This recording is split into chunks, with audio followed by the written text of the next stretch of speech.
Alright everybody, how's it going?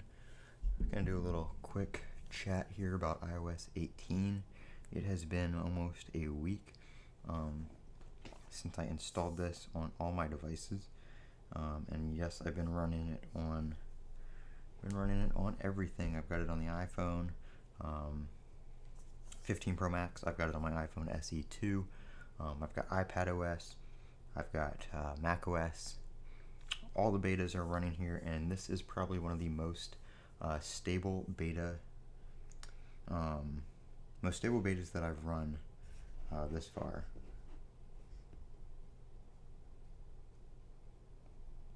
Let's see what's going on here. Yeah, probably one of the most stable betas that I've run thus far. I really haven't had any issues. There's been a few glitches here and there, but I mean, there are in like the public build of 17, so not much to really complain about. Let me go into settings here real quick.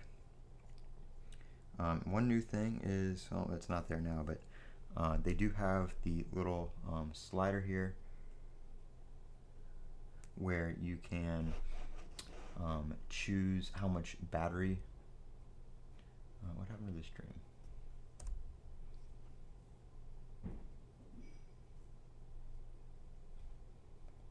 Are we still going? Okay, where you can choose how much battery. Are we still live? Move that and put it back. Okay, yeah, we are. I don't know why it's saying there's not, but how much battery you want it to charge to, you can set the charge limit. The other day it did recommend a charge limit down here, but it's not there right now, so I guess can't show you that, but that is a thing. It does recommend a charge limit based on your usage.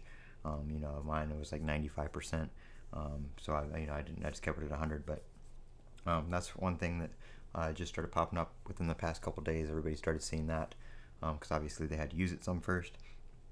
But yeah, pretty cool feature. I did redo my home screen, so I've got all the dark apps here on the first page, and then I've got all my other apps here on the second page.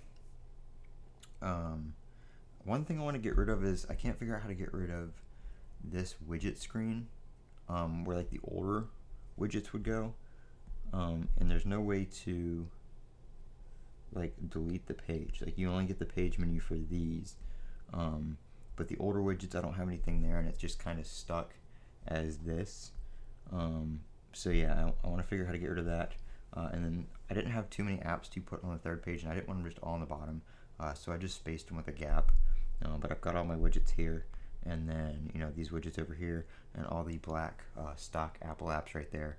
I do have a couple in like folders and stuff like that, like utilities, like the Apple Watch app and contacts and calculator, and just stuff I can access from the control center that I don't need a toggle for, or an app for on like this page. So these are just my frequently used ones right there. But my control center, how I have it set up is I've got the settings, which is just a settings shortcut, which just takes you to the settings app, so you can access it from anywhere. Same for the passwords app right here. I have a shortcut for that, so again, you can access that from anywhere without having to go back to the home screen.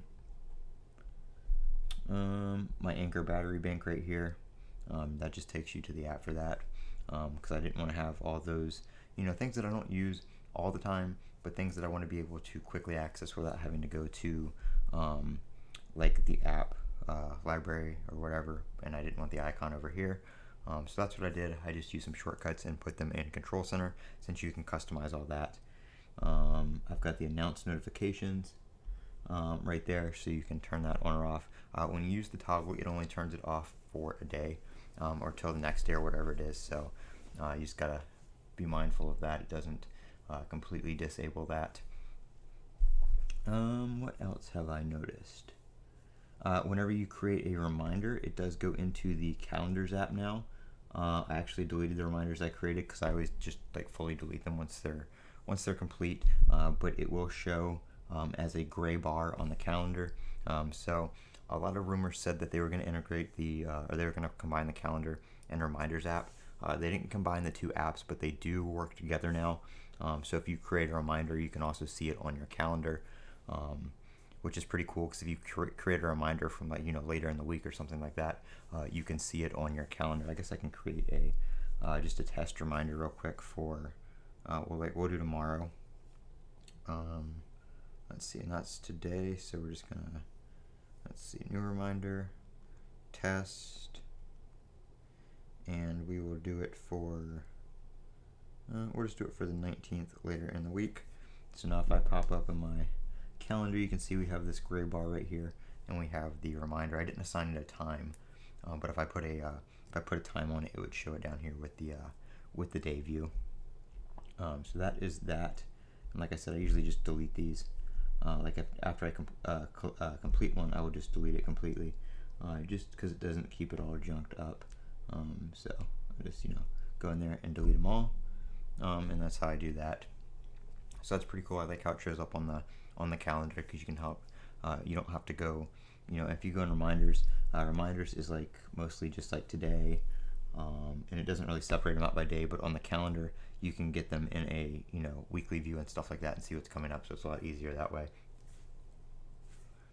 I really haven't used it too much on my SE. I set up the home screen. This is like how I had my old home screen laid out, with just the 2 pages. I didn't do any setup or anything like that on this one. But that is what it looks like. There's not really too many new features here other than the icons and control center and stuff like that that you get with the newer devices, but it does run pretty well. I haven't had any issues with it on there either. Same for watchOS and macOS. I did have to set up my watch again. I did have to wipe it and restore it because I was having an issue with the home app. None of my home devices were coming up.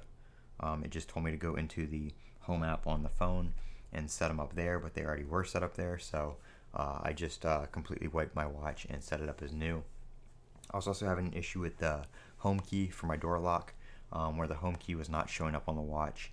That was happening in iOS 17 though, and the previous version of watchOS, so that wasn't beta related, but wiping the watch to fix the beta issues did also fix that, and I was able to re-add my home key to the watch, so that now works, but I don't know what was up with that. It just kind of broke one day. That's pretty much it. Like I said, this is probably one of the most stable betas that I've used in a while. Not having too many crazy issues with it. If we go into feedback here, you can see some of my feedback here. I did have an issue with the widget. I forget what widget it was. I think it was like the weather or something. When I would scroll through this, it would just blink out and the widget would disappear. So I did have an issue with that. It hasn't happened recently, so it kind of just like fixed itself, but that was one issue I did have. Let's see, the calculator app, I noticed the haptic touch on that.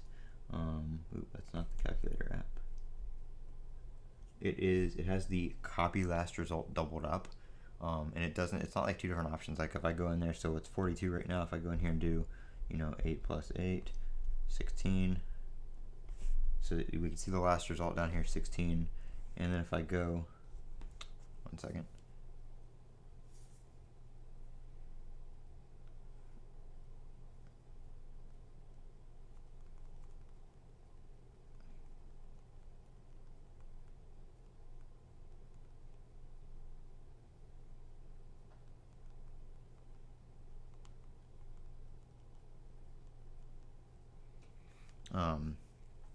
so if I go back to it and do another one, we'll clear that.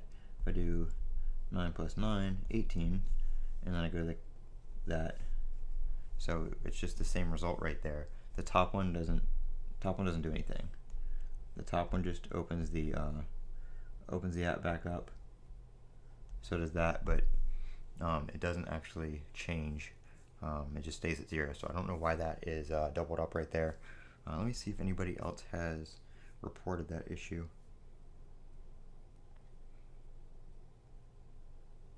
Nope, it says recent similar reports, none.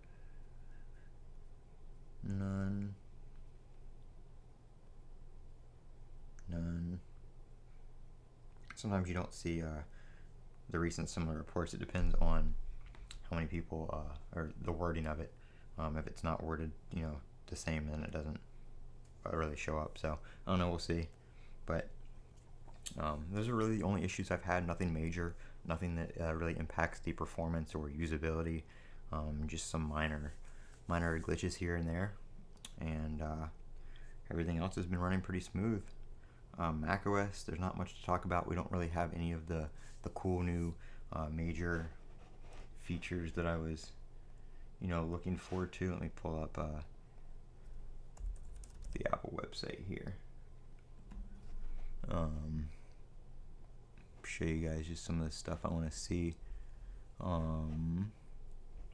lot of this stuff is coming in the Apple Intelligence once that rolls out too, like the Siri and the writing tools and all that kind of stuff. But this is what I'm looking for right here, is the iPhone, being able to see your iPhone screen on your Mac and the phone notifications.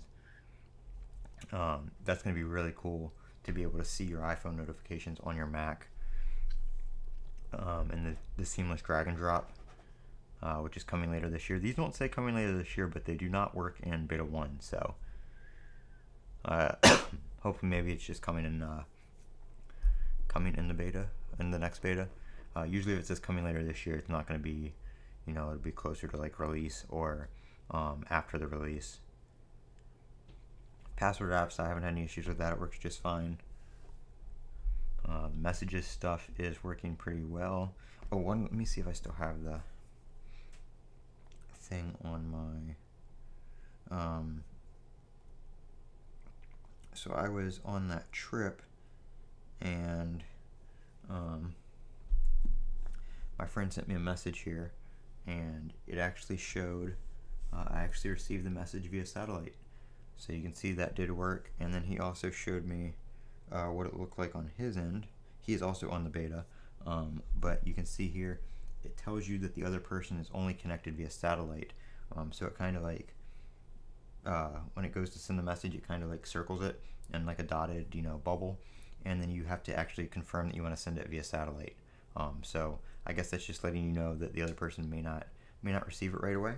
But that feature is indeed working in iOS 18 beta 1.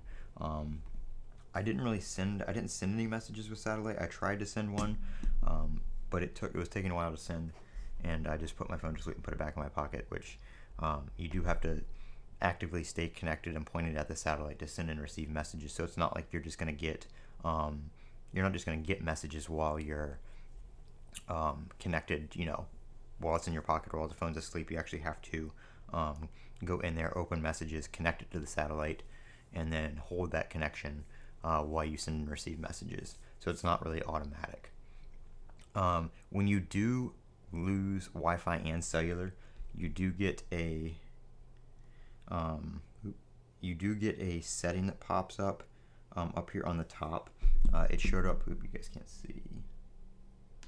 It showed up right here under battery. Another setting section popped up that said satellite, and when you tap that, it just takes you to basically this screen right here. But it does have an option to enable the satellite up here when you don't have a cellular or a Wi-Fi connection. So like I said, that does work, and it works pretty well. It's not something that you're going to hold a conversation with and use all the time, but in a pinch, it does work pretty well. I don't have my other AirPods nearby, so I can't open the settings for them, but the voice isolation and the hands-free Siri interactions do work, and I did test those, and they are working just as they said they would. The sound quality is pretty good. No real complaints there. Of course, that's for the microphone. The adjustment is not for the audio coming through the headphones, but that stuff is working all as expected. So that is kind of the update on iOS 18, as well as macOS and some of the other features that are upcoming. And of course, as those features roll out, I will be making videos on those as well, and showing those to you guys in future videos. So make sure you comment, rate, subscribe, and as always, have a great day.